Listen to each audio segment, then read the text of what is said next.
अब्बासी सल्तनत के अजीम खलीफा हारून रशीद अपने महल की बुलंद बालकनी में खड़े बगदाद के वसीय शहर को गौर से देख रहे थे।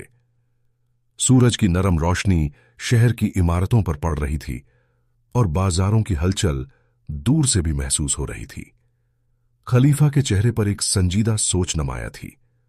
वो आहिस्ता आवाज में बोले, मैं इस अजीम सल्तनत का हुक्मरान जरूर हूं, मगर अगर मुझे अपनी रैया की असल हालत का इल्म न हो तो मेरी हुकूमत का क्या फायदा। इसी दौरान उनके वजीर करीब आए। वजीर ने अदब से सलाम किया तो खलीफा ने फरमाया, मैं चाहता हूं कि आज रात या कल सुबह मैं आम आदमी का लिबास पहनकर शहर में जाऊं। मैं अपनी आंखों से देखना चाहता हूं कि लोग कैसे जिंदगी गुजार रहे हैं। वजीर ने थोड़ा हैरान होकर कहा, अमीरुल मोमिनीन, यह खतरनाक हो सकता है। खलीफा मुस्कुराए और बोले, आवाम के दरमियान जाना खतरा नहीं बल्कि फर्ज है। चंद ही देर बाद महल के एक कमरे में खलीफा ने शाही लिबास उतारकर सादा कपड़े पहन लिए। ताज की जगह आम पगड़ी बांधी गई और कीमती जूतों की जगह सादी चप्पल पहन ली। आईने में खुद को देखकर वो हल्का सा मुस्कुराए।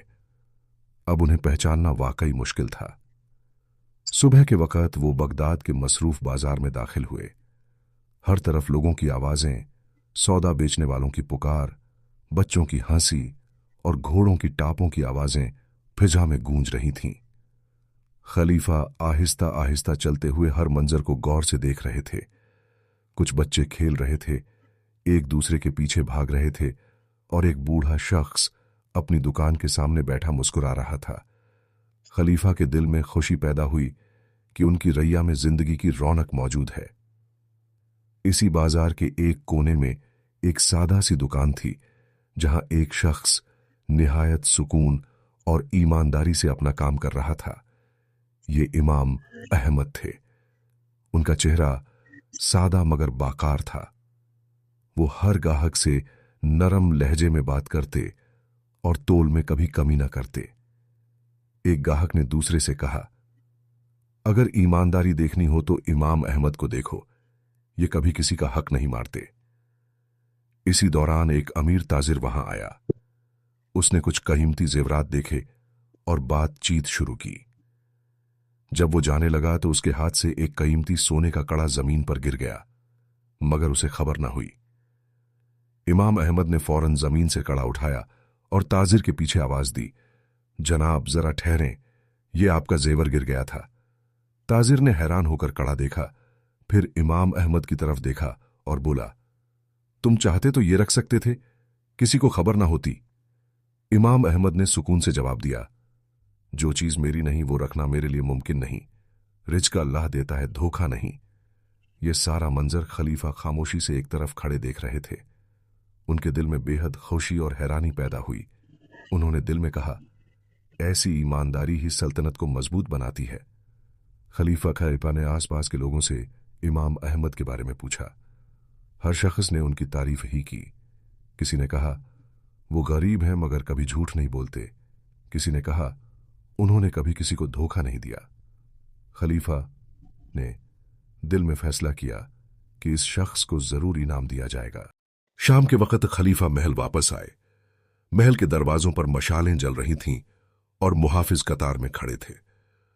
अंदर दाखिल होकर उन्होंने अपने खास दरबान सुलेमान बेग को बुलाया और फरमाया, कल सुबह इस शख्स को दरबार में लाया जाए, मगर उसे मालूम न हो कि क्यों बुलाया जा रहा है। अगले दिन सुलेमान बेग बाजार पहुंचा और इमाम अहमद से कहा, तुम्हें खलीफा ने दरबार में तलब किया है। इमाम अहमद घबरा गए। उन्होंने सोचा शायद उनसे कोई गलती हो गई है, मगर दरबान ने तसल्ली दी, फिक्र न करो, यह इज्जत की बात है। जब इमाम अहमद महल के अजीम दरवाजों से अंदर दाखिल हुए तो उनकी आंखें हैरानी से फैल गईं। ऊंची छतें, सुनहरी नक्शो निगार और शाही दरबार की शान देखकर वो हैरान रह गए। फिर उन्हें दरबार के वसत में ले जाया गया, जहां खलीफा तख्त पर बैठे थे। इमाम अहमद ने सर झुकाकर सलाम किया। खलीफा मुस्कुराए और नरम लहजे में बोले, क्या तुम मुझे पहचानते हो? इमाम अहमद ने कहा, आप अमीर उल मोमिनीन हैं, हम सब के खलीफा। खलीफा ने फरमाया, कल बाजार में एक आम आदमी भी था। जो तुम्हारी ईमानदारी देख रहा था वो मैं ही था। यह सुनकर इमाम अहमद हैरानी में पड़ गए।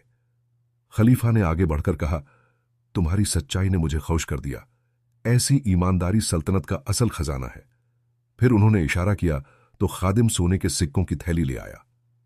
खलीफा ने वो इमाम अहमद को देते हुए फरमाया, यह तुम्हारे लिए इनाम नहीं बल्कि तुम्हारी सच्चाई का एतराफ है। इमाम अहमद की आंखों में आंसू आ गए। उन्होंने कहा, मैंने जो किया अल्लाह के लिए किया। मुझे किसी इनाम की जरूरत नहीं थी, मगर आपकी मोहब्बत मेरे लिए सबसे बड़ा इनाम है। जब इमाम अहमद बाजार वापस आए तो लोगों को खबर हुई कि खलीफा ने उन्हें इनाम दिया है। सब लोग खुशी से उनकी तारीफ करने लगे। कुछ लोगों ने कहा, देखो, सच्चाई कभी जाया नहीं होती।